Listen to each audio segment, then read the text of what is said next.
Industrial smart cities बड़े पैमाने पे देश में एक जाल की तरह बिछाए जाए। इस इंडस्ट्रियल स्मार्ट सिटीज टाउनशिप्स इस देश के अलग अलग राज्यों में अब शुरू हो गई हैं, हो जाएंगी।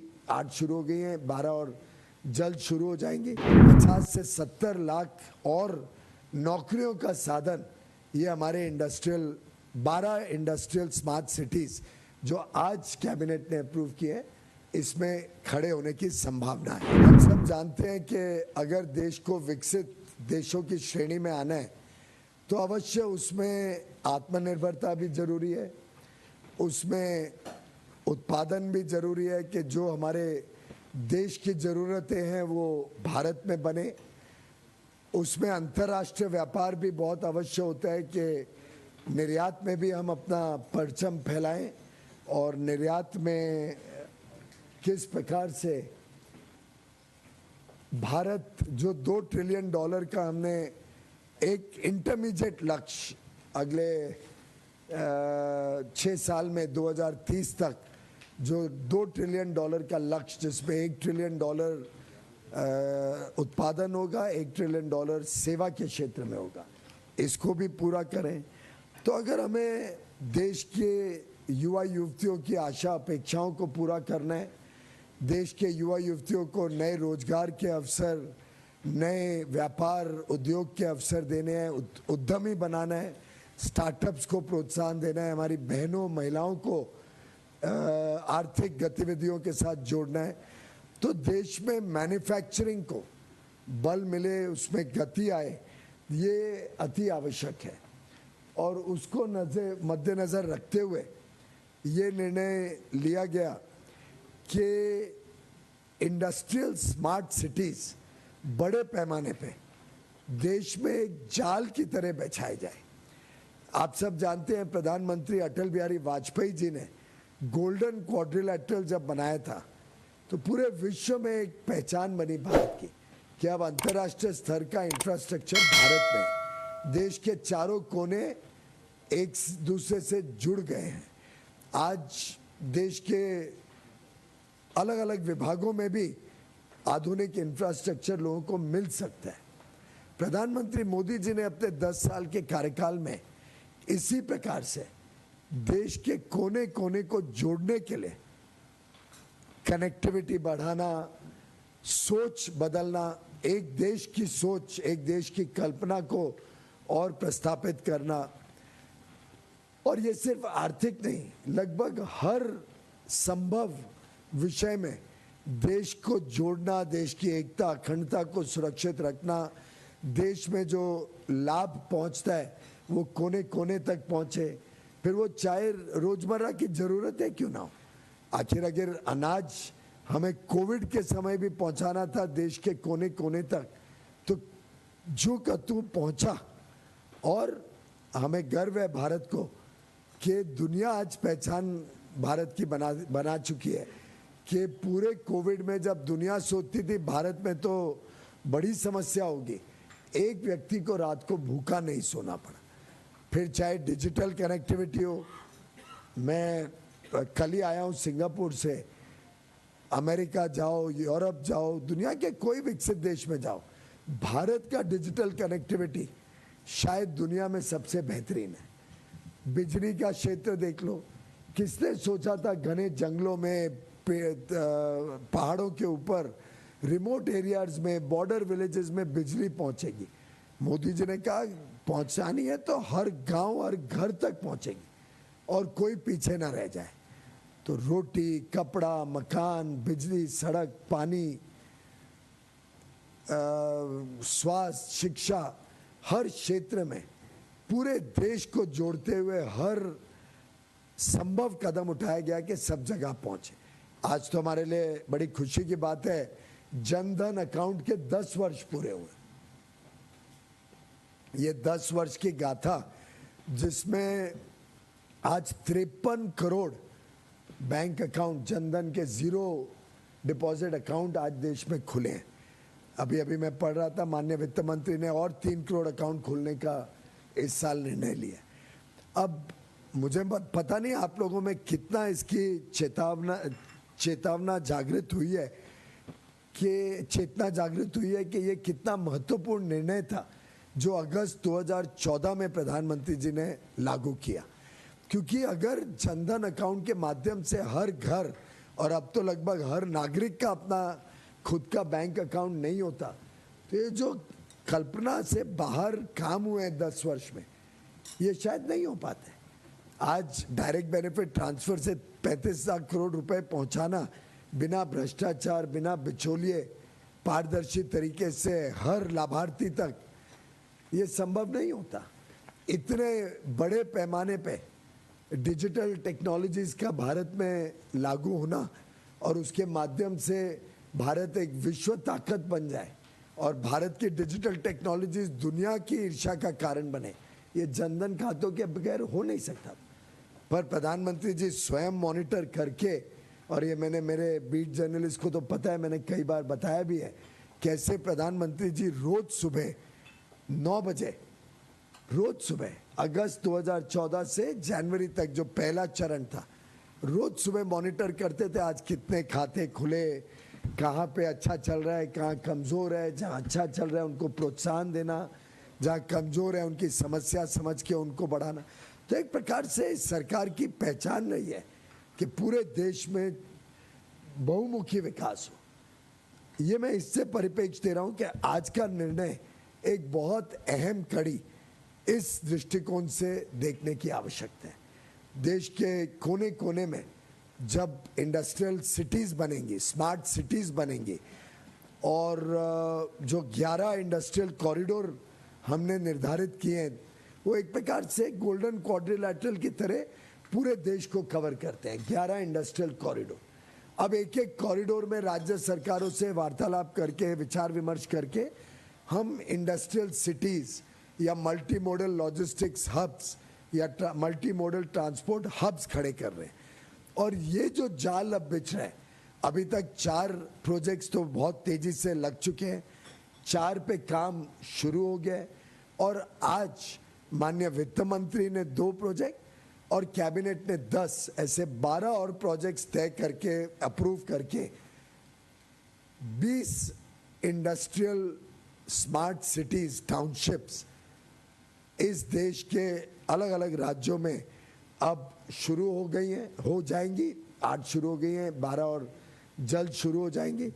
इन सभी 20 प्रोजेक्ट्स की जमीन निगडिग के हाथ में है। आज के 12 प्रोजेक्ट्स में 28,602 करोड़ रुपए का निवेश होना, फर्स्ट स्लाइड, और लगभग 10 लाख लोगों को सीधा नौकरी मिले, और इनडायरेक्ट नौकरी के अलग अलग अनुमान होते हैं। कोई इकोनॉमिक अर्थशास्त्री कहते हैं कि 3 गुना, कोई 5 गुना, कोई 7 गुना, अलग अलग होते हैं। तो मुझे लगा कि सिद्धार्थ जी कुछ उल्टा सीधा लिखें, उसके पहले मैं लोएस्ट फिगर ले लूँ, 3 गुना। तो 3 मिलियन 30 लाख इनडायरेक्ट जॉब्स ही हमने दिखाया यहाँ पे। पर आप भी मानेंगे कि लगभग एक फैक्ट्री आती है, एक यूनिट आती है, उसके इर्द गिर्द स्मॉल स्केल यूनिट्स आती हैं, ढाबे खुलते हैं, होटल खुलते हैं, टैक्सी चलती है, हवाई जहाज जाते हैं, ट्रेन आती है, दुनिया भर का एक इकोसिस्टम खड़ा, घर बनते हैं, उसमें लोग लगते हैं, ऑफिसेज बनते हैं। तो एक प्रकार से एक बड़ा इकोसिस्टम हर इस टाउनशिप के अंदर भी और बाहर भी खड़ा होके शायद 50 से 70 लाख और नौकरियों का साधन ये हमारे 12 इंडस्ट्रियल स्मार्ट सिटीज जो आज कैबिनेट ने अप्रूव किए, इसमें खड़े होने की संभावना है। इसी के साथ साथ बड़े कंजर्वेटिव रूप में 1.5 लाख करोड़ का निवेश, और मैं कंजर्वेटिव इससे कह रहा हूं कि 12 पार्क्स में लगभग 26,000 एकड़ हैं। 26,000 एकड़ में हमने तो सिर्फ 10 लाख जॉब्स और 30 से 50-70 लाख तक इनडायरेक्ट जॉब्स का अनुमान लगाया है, और 1.5 लाख करोड़ का इन्वेस्टमेंट पोटेंशियल। पर अगर आप आगे की एक स्लाइड में जाएं, जरा इसको take it to forward slide. जो एग्जिस्टिंग 4 है ना, नहीं, take it to slide 18, 18 slide पे लेके जाओ। मैं इससे इस स्लाइड को आपको पहले दिखा रहा हूं, स्लाइड 18 और आगे, और आगे। हाँ, अब ये स्लाइड देखिए, अभी तक हमने सिर्फ 3,380 एकड़ ये 4 इंडस्ट्रियल टाउनशिप्स में अलॉट किए हैं, ठीक है। अब कितने अप्रूव हो रहे हैं? 26,000। 3,500 एकड़ में ऑलरेडी इन्वेस्टमेंट पोटेंशियल 1,72,000 करोड़ का है। तो आप कल्पना करिए कितना कंजर्वेटिव एस्टिमेट लेके सरकार चल रही है। स्वाभाविक है कुछ टाउनशिप में बड़ा निवेश आएगा, कुछ में शायद छोटा लघु उद्योग या छोटे यूनिट्स, लेबर इंटेंसिव यूनिट्स ज्यादा आएंगे। हर एक टाउनशिप की अपनी अपनी विशेषता होगी। लेकिन आप ये भी देखेंगे, गुजरात में है, एक महाराष्ट्र, एक यूपी और एक मध्य प्रदेश। तो एक बड़ा फेयर मिक्स है, 2 एडवांस और इंडस्ट्रियल स्टेट्स, 2 स्टेट्स जहाँ औद्योगिक विकास कम है। उसके बावजूद 3,500 एकड़ में 1,72,000 करोड़ निवेश कमिट हो चुका है और 80,000 डायरेक्ट जॉब्स कमिट हो चुके हैं ऑलरेडी। तो अगर इससे आप अगर अनुमान लगाएं तो आप कल्पना कर सकते हैं कितना बड़ा निवेश आने की संभावना 26,000 एकड़ में, यानी लगभग 20 गुना है। कितना बड़ा निवेश आने की संभावना है, कितनी ज्यादा नौकरियों की संभावना है, रोजगार की, स्टार्टअप्स की, कारोबार की, व्यापार की संभावना है। Go back to the first slide. हम जो प्रोजेक्ट्स आज अप्रूव कर रहे हैं तो एक प्रकार से वो गोल्डन क्वाड्रिलैटरल के तरह, एक माला की तरह, beads on a necklace as I call them. अगर आप देखेंगे तो नॉर्थ, साउथ, ईस्ट और वेस्ट सभी जगह, नॉर्थ में आज हमने राजपुरा, खुरपिया और आगरा और जोधपुर, पाली क्षेत्र में प्रोजेक्ट्स को अप्रूव किया है। ईस्ट में देखेंगे तो प्रयागराज और गया, साउथ में देखेंगे तो ओरवक्कल, कोप्परती और पलक्कड़ और जहीराबाद, 4 किए हैं। 2 आंध्रा में, एक केरल में, एक तेलंगाना में, और पश्चिमी क्षेत्र में देखेंगे तो दिघी। ऐसे करके नॉर्थ, साउथ, ईस्ट, वेस्ट सभी जगह है। ये भी आपके ध्यान में आएगा कि जो एक्ट ईस्ट पॉलिसी है, जिसमें जो ईस्टर्न स्टेट्स हैं, जिसमें आंध्र प्रदेश, बिहार, उड़ीसा, पश्चिम बंगाल, इन क्षेत्रों पे हमारा विशेष ध्यान रहता है। ये अलग बात है कि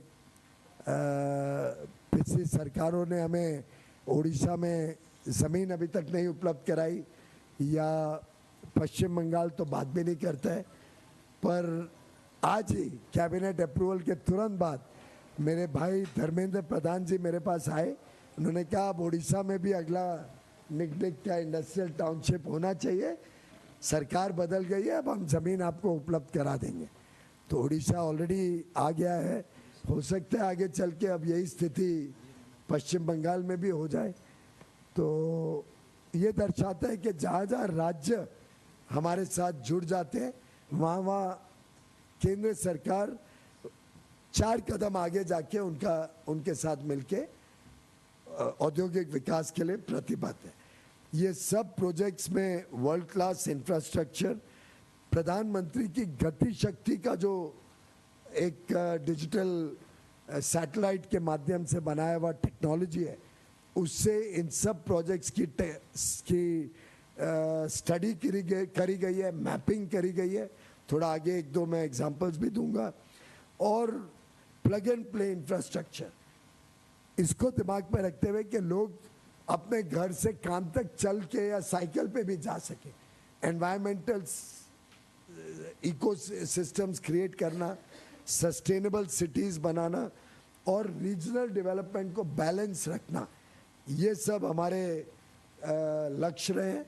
और इसी से हम समझते हैं कि ग्लोबल वैल्यू चेन्स में भारत का योगदान बढ़ेगा और भारत में निवेशकों को ज़मीन सरलता से, आसानी से और तुरंत मिलना शुरू हो जाएगा।